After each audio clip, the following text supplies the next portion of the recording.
All right, guys, we are probably either this will be the last one or the second to last video for Chapter 11, and I know you're all thrilled.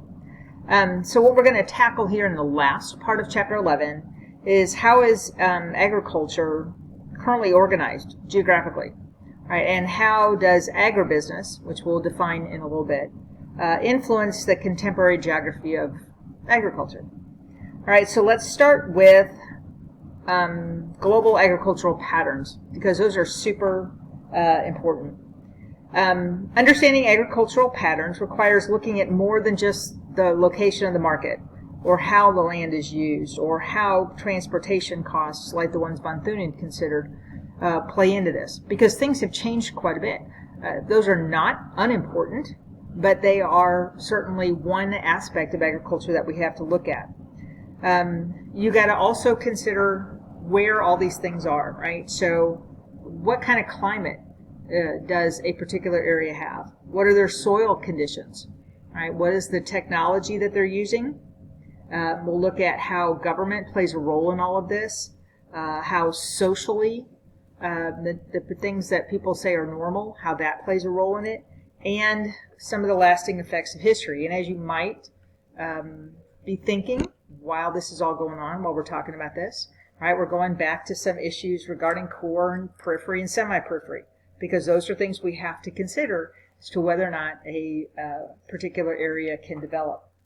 All right, so commercial farming is the dominant type of farming in the core. Right, commercial farming is where people grow large-scale production. Right, a lot of it times it's grain, like wheat and corn and that. Cattle ranching can also be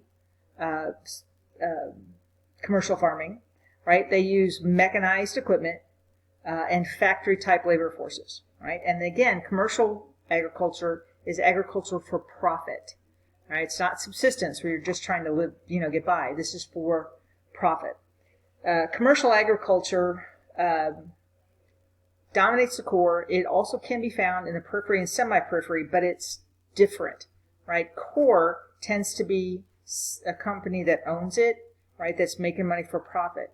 When they're using it in the core and the periphery and the semi-periphery, a lot of times you have a foreign owner, and those crops are being made for export, right? Not necessarily for the people who are living in the country for them to eat, but for somebody else to buy, usually in the core.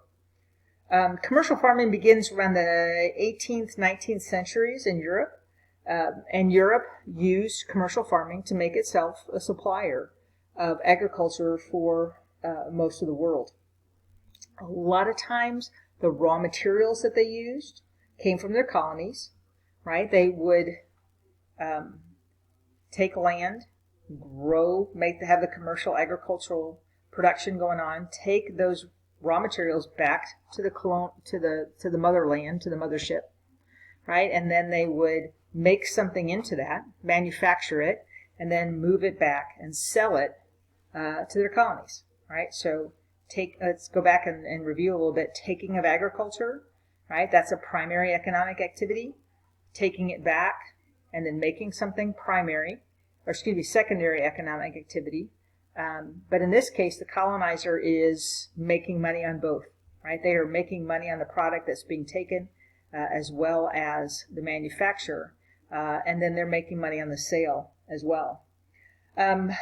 Changes in transportation have played a huge part in agriculture, particularly with regard to how we get it places and how we store it. Combining agricultural production and food processing is kind of a 20th century thing. So we're seeing a lot more companies that are involved not just in the production of the materials, but also in the manufacture as well, kind of now replacing the colonial relationship. Now everything's done commercially by one company. What you're looking here is a picture of a dock, right? You can see a little bit of water in the back. I think this is a dock for boats. This is, if you notice the orange things that are sticking up, those are electrical units. These are refrigeration trucks. Or containers, and so they hook up then to those orange electrical boxes, and then they are able to keep food cold. revolutionized what we can do with agriculture. Before, you had to, as von Thunen saw, you had to live near where your food was produced. People who lived in places that you needed to send things to, that had to be refrigerated, never got to see those things, right? You wouldn't see a banana potentially in the United States because if there's any kind of refrigeration involved, right? We didn't have it. And they would go bad before you would get them to the particular market.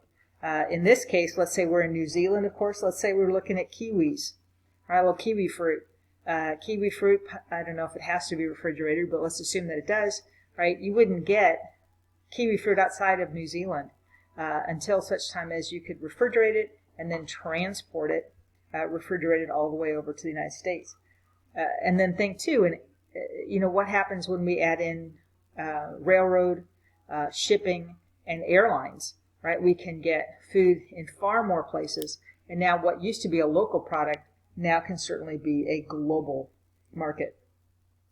Going back then for a few minutes to colonization, right? European colonial powers would force local farmers or colonial farmers to grow certain crops, right? We've talked about this before, cash crops, things that would make money for the colonizer, right? Think Kenya, tea, and coffee. A major impact on agriculture of forcing them to grow crops is that oftentimes they would grow one crop. That's called a monoculture, right? A monoculture means dependence on a single agricultural commodity, right? Let's go to Uzbekistan. Uzbekistan is a country that is located in Central Asia. It at one time was a colony, right, under the control of the Soviet Union. The Soviet Union used that country basically to become a large exporter of cotton. Right? At one time, the third most cotton grown in the world came out of Uzbekistan, which is not a very big country. They drained a lot of water resources to do that, and they drained the soil of nutrients to do that. Now Uzbekistan is independent, but unfortunately, they can't grow as much cotton as they used to because the soil's depleted, the water's depleted, right? But their economy depends on that one crop, that one monoculture. And now that they can't produce as much as they used to, right, the economy can be in trouble. Certain colonies outside of Uzbekistan are similar, right? Tea and coffee in Kenya, right? Certain colonies became known for that one crop, and they still produce them. It is difficult for them to change from that monoculture because a lot of times the production of that cash crop is perpetuated by loan requirements and aid requirements of any lending institutions, right? They want to have their money protected. They get it protected by establishing a particular crop. All right, so we can look a little bit at economic issues. Let's look at climates, all right? This is the Köppen-Geiger climate map. It's very, very famous. It looks like a mess because it's got stuff all over the place. And I'm not going to ask you to remember them. And I'm thinking with the revised AP test, you're probably going to not have to know these as much, but we're going to cover them for just a few minutes, right? Because climates have a profound impact on what can be grown and where, right? We're looking at the weather, right? How much precipitation they get. Where is it located on the world? Is it closer to the equator so it gets more sun's rays or less?